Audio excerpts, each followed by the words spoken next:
Welcome to the Fit 15 podcast show, where you'll find health and fitness inspiration, motivation, and information shared in 15-minute episodes. Tune in while getting a move on to make leading and enjoying the benefits of a healthy lifestyle almost too easy. It's the Fit 15. And now your host, Catherine Basu. Hello, podcast listeners. It is your host, Catherine Basu. And I am super excited to have you joining me for today's episode, which will be an information-focused episode with an awesome guest who is joining me. My guest has a background in a topic that people often think that I and other personal trainers have an extensive background in, but the truth is that we don't. So I'm excited to have her on the show and have her share more of her insights and her background so that you can learn more and actually be informed. The topic that we'll cover is the difference between a registered dietitian and a nutritionist, but I did want to share with you here that there's also a difference between a registered dietitian and a personal trainer. A personal trainer can be a great resource for general healthy eating tips to help you with weight loss and just having an overall balanced diet. Sometimes they can write up plans, but you want to be careful because many personal trainers give the same plans to all of their clients. They are not customized. Here at Fit Armadillo, we do make custom plans, and we also use software to create those plans so that we are relying really on the knowledge of registered dietitians because they are the ones that really have that knowledge. And if you have any health-related issues or are pregnant, we cannot write you up a plan. As for special supplements and products, we don't and shouldn't be recommending those to you. We'll get into that more today, but just in case you ended up getting a phone call or something took you away from the episode, I wanted to make sure that you had that on your mind. I highly recommend working with a trainer for getting that accountability and getting into a solid fitness routine, even if it's just for a session or two, just to get some basics down when you start the new year. But realize that they're not the person that should be giving you most of your nutrition advice, especially if it's something where you are buying a product. If your personal trainer is doing that, it's a huge red flag. All right, good on that? I hope so.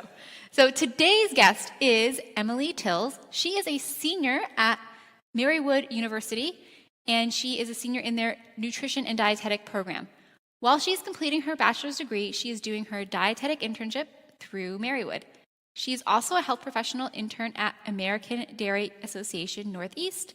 In her spare time, she enjoys cooking, working out, playing with her dog, Mr. Magoo, and keeping up with her nutrition blog and Instagram, The Road to Being an RD, which is actually how I met Emily.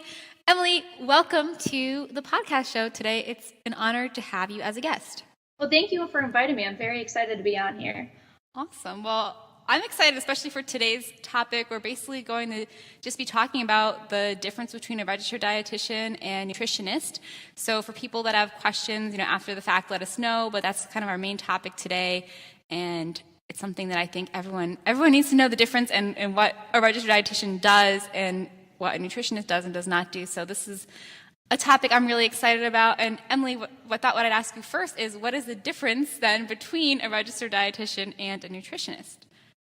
So a registered dietitian has a degree in nutrition and dietetics. It can either be a bachelor's degree or a master's degree from an Ascend accredited institution. So that's just like the dietitian, like accrediting body. And then we also have to complete 1,200 hours of our internship through another accredited program. And then we have to pass a national licensing exam in order to receive the credential of an RD. And then with that, you also have to maintain like ongoing learning credits. I think it's 75 every 5 years. And a nutritionist doesn't have any qualifications at all. You could call yourself a nutritionist yourself, Yep. Anyone who has, nutrition, taken a nutrition class could technically call themselves a nutritionist, but it's not legally considered a nutrition professional. And they're not legally able to make sound nutrition advice due to the lack of appropriate training. So every RD is a nutritionist, but not every nutritionist is an RD. That's a great way of reminding us of that. Yeah, and I looked up the definition just on dictionary.com before we chatted, and it was saying a nutritionist is someone who studies nutrition and may be an expert. I was like, maybe is a very strong way of putting that, dictionary.com, but there's a lot of people out there that claim that they know a lot of nutrition, but then again, they don't sit and take the 4 years of classes or the 2 years of your master's classes and then go through the 1,200 internship hours.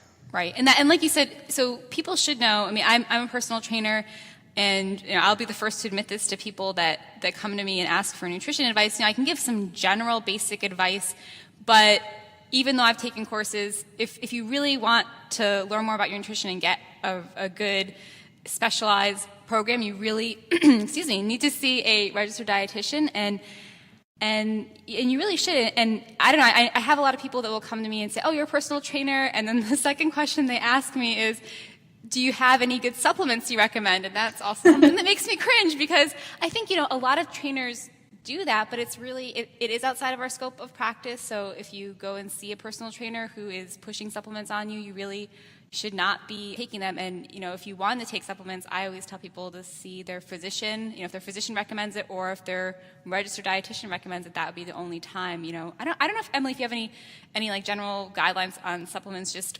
taking them or not, or anything you want to just quickly mention on that, just for people, just since I do get that a lot when people. Yeah. So we're taught in school that you treat with food first and then supplement next. Perfect. So if you can't meet your daily needs through what you're eating, we could first then try changing what you're eating, changing your meal patterns, or trying to get, if you needed more protein, let's get some more protein in there. Let's add some milk. Let's add, peanut butter, like chicken, stuff like that. And then supplement second. So if you do need, more magnesium in your diet, then we could do a magnesium supplement. Or even, if you feel like you need like pre-workout, because I feel like that's something I hear a lot of people wanting to take, or like a whey protein supplement. I mean, they're not regulated, meaning that they don't go through testing. So you really don't know what's exactly in there. There are some proteins that are like NSF certified, so they are checked and everything. But a lot of the stuff, you don't know what's in there, and you don't know if it's actually working. A lot of it could really just be the placebo effect.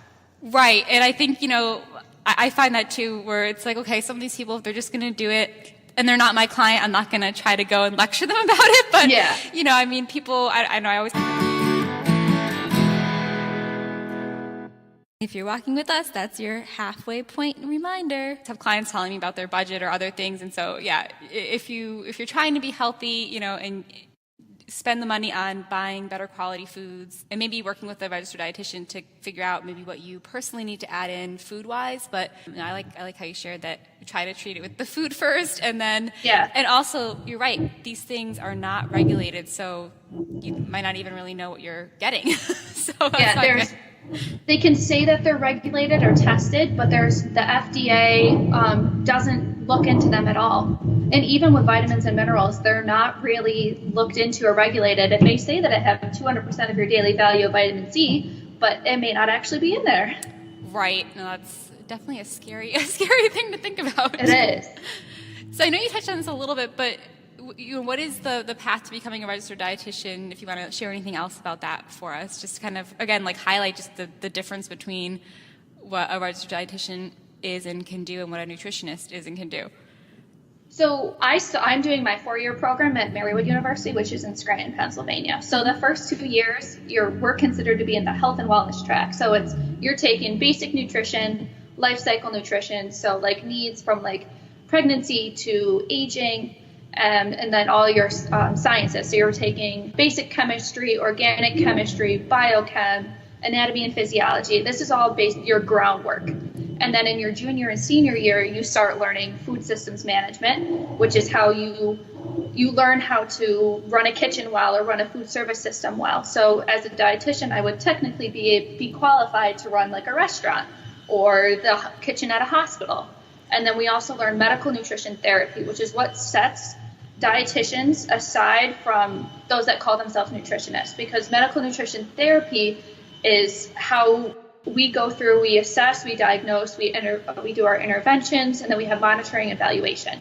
So it's essential, it's cost effective, and it's the major component of comprehensive nutrition care for medical diseases and conditions. And then you can either do, my program is being phased out. I'm called a coordinated program.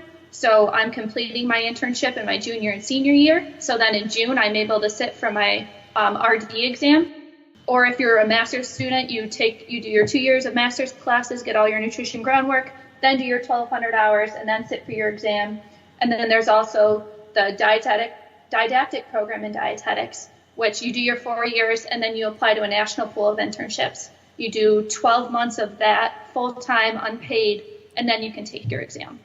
So definitely a lot of time, but hopefully worth it, right? Yeah, exactly. Very worth it. Awesome.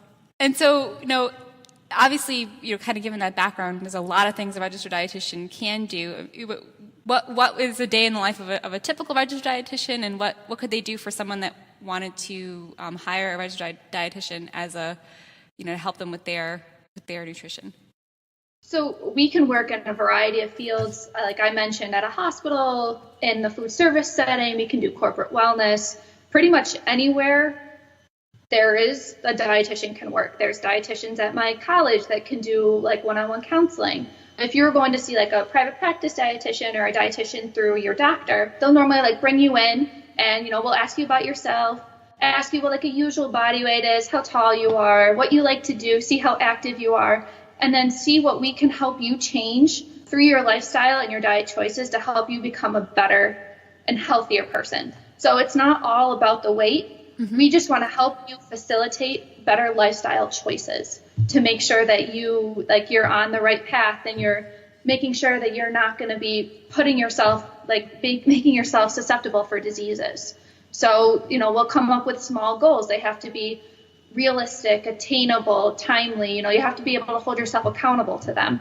And normally if you're going to see a dietitian for the first time, it's about an hour or so, hour and a half, depending on where you are. And then you can schedule follow-ups, 30 minutes every month or every couple of weeks. And we'll just help check in on those goals, see what you're doing, see if you have any questions, and see what we can work towards next.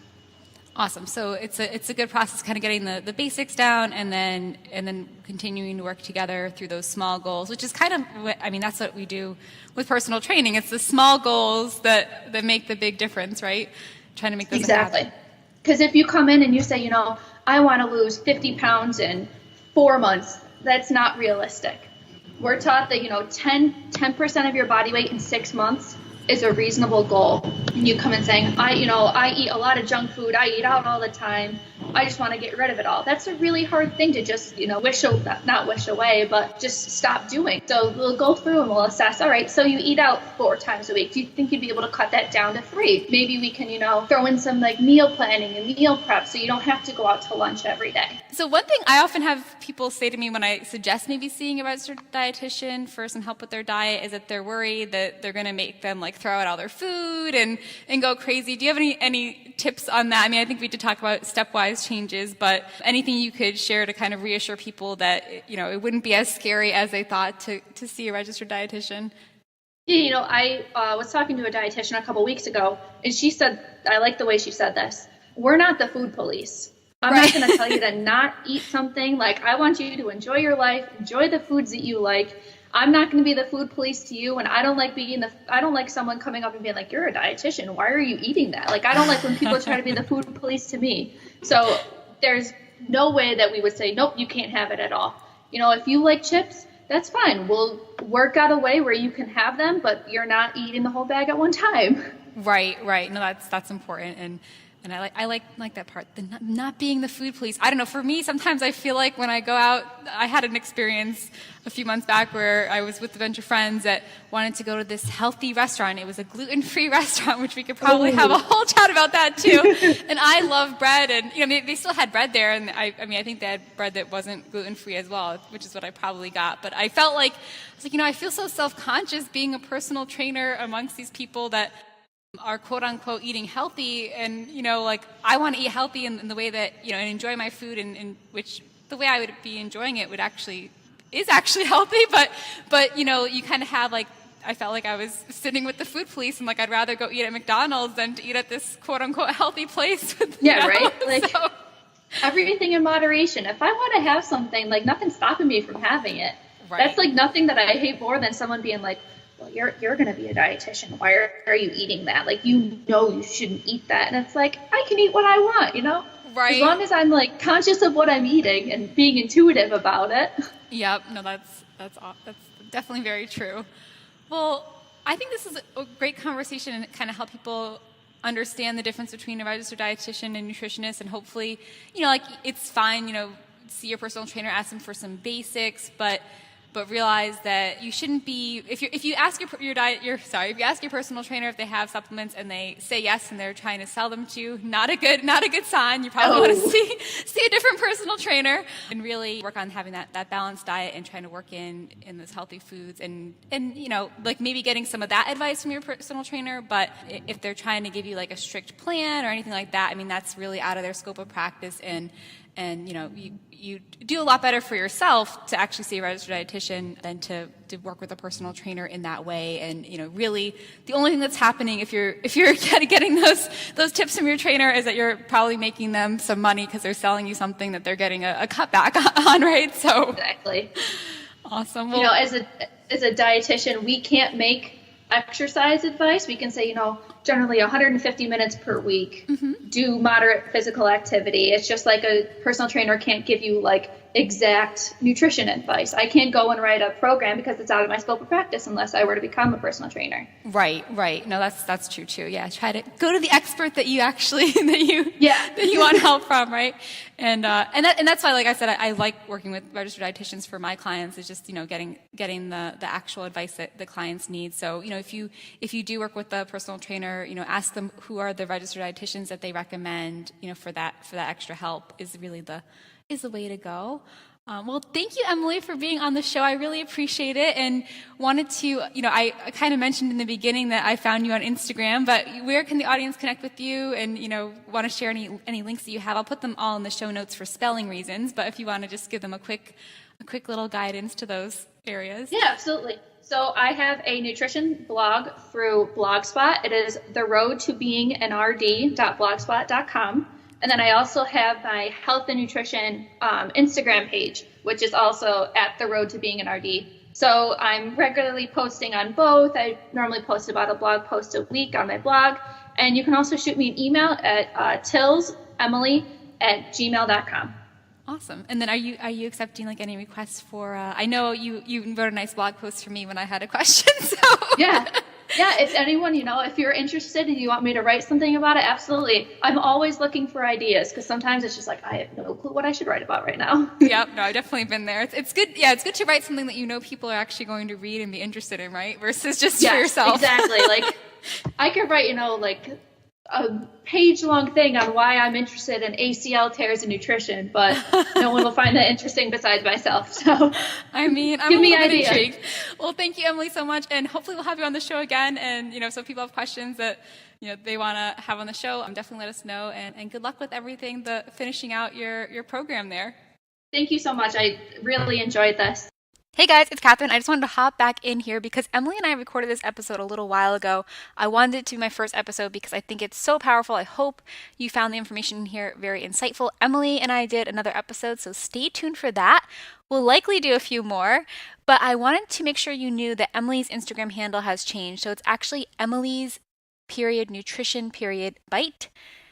If you want to check out the spelling for that and make sure you can find it, you can check out the show notes. I hope you get to check it out. Emily is awesome, and I would love to have her back, so definitely send in any of your questions for her and us. All right, I'm out. Bye. Thanks for listening to the Fit 15. For show notes and more, visit fitarmadillo.com/podcast. See you next time.